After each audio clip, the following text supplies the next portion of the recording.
President Trump said today he can relate to federal employees going without pay during the partial government shutdown. It's day 16 of the standoff, with Democrats standing firm that no taxpayer dollars be used to build a wall. But in new comments and bold letters, Mr. Trump says the wall is coming. Errol Barnett is at the White House. What do you say to Americans concerned about a delay in getting their tax refund? It'll all work out. What we need is a strong border. President Trump, returning from Camp David this afternoon, reiterated his threat to declare a national emergency to secure money for border security. It is national security. It's a national emergency.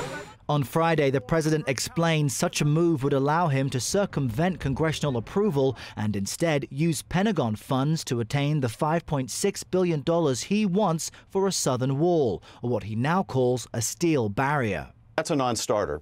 House Democrat Adam Schiff is doubtful of the declaration's legality. If Harry Truman couldn't nationalize the steel industry during wartime, this president doesn't have the power to declare an emergency and build a multi-billion-dollar wall on the border. Bipartisan talks have been deadlocked for weeks, with Democrats refusing to allocate any money for a wall that Mr. Trump had said Mexico would pay for.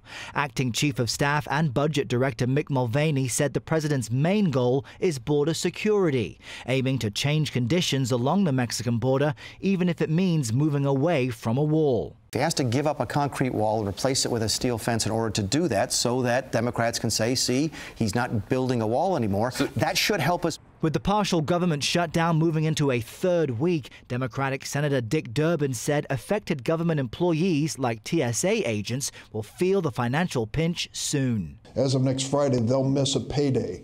That may mean some problems for mortgage payments, problems in balancing the budget of their own families and households. This is totally unnecessary. And that's Now, House Speaker Nancy Pelosi also says House Democrats plan to introduce standalone bills this week, which would reopen agencies like the Treasury, but it is unclear if Senate Republicans would approve that legislation. Elaine? And Errol, the president also confirmed the death of a wanted terrorist. What can you tell us about that?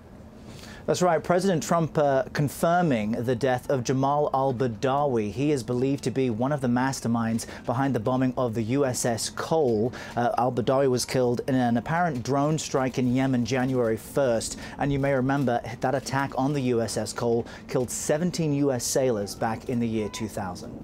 All right, Errol Barnett for us. Errol, thank you.